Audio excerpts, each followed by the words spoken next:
Welcome back to the Sports Source. This segment brought to you by Games and Things. There has never been a better time to buy bar stools at Games and Things than right now. They have a huge selection at great prices, and they last. The panel here on the show sits in bar stools from Games and Things every week, and they're as good now as when I bought them over a decade ago. Games and Things, find them at OurGameRoom.com or go out and visit their fantastic showroom, corner of Lovell Road and Kingston Pike, if I could speak.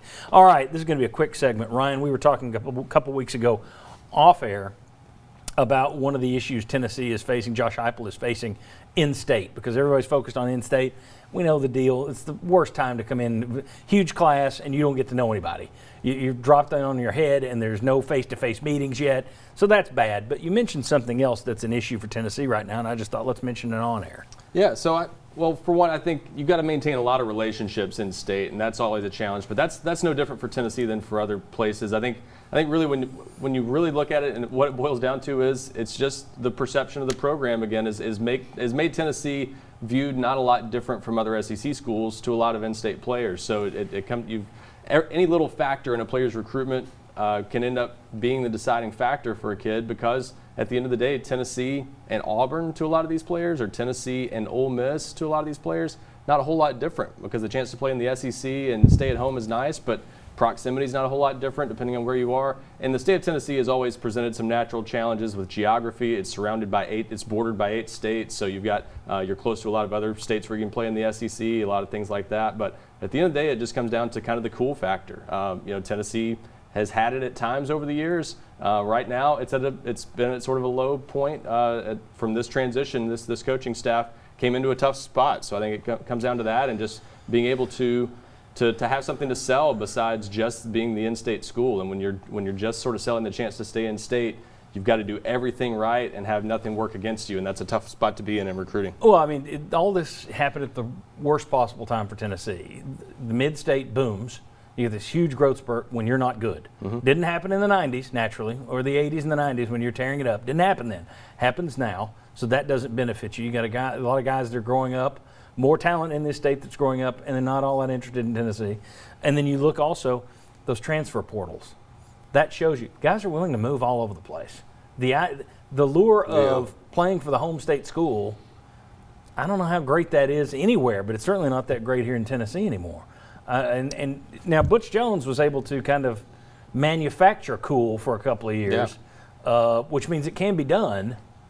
But it's another challenge. There are people like, how do we not get these in-state kids? Because they don't view you the same way they used to, because you're not as good. And also, I don't think the in-state thing means as much as it used to. Anywhere. Even places like Alabama they've lost in-state players. Justin Ross goes to Clemson out of the state of Alabama. Jameis Winston goes to Florida State out of the state of Alabama. So everybody loses in-state talent these days.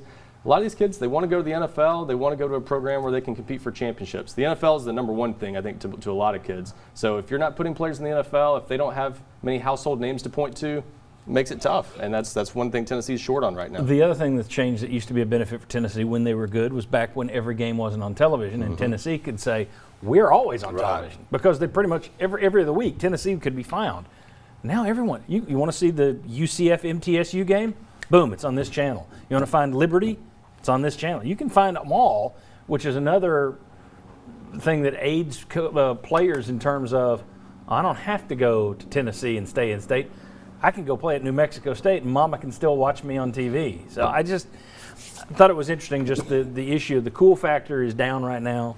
There are people, the in-state factor no longer matters like it did years ago, and I don't know how much people consider that. Yeah. But it's not like 25 years ago when people grew up wanting to play for the home state school. Now it's just NFL path, I'm be on TV anywhere. Where am I going to play immediately? Ty Simpson is a classic example of what kids are looking for these days. He had a chance to play for Alabama and Clemson. At the end of the day, the chance to stay home didn't trump either of those for him. It was a chance to play for Nick Saban or Dabo Swinney. Yeah.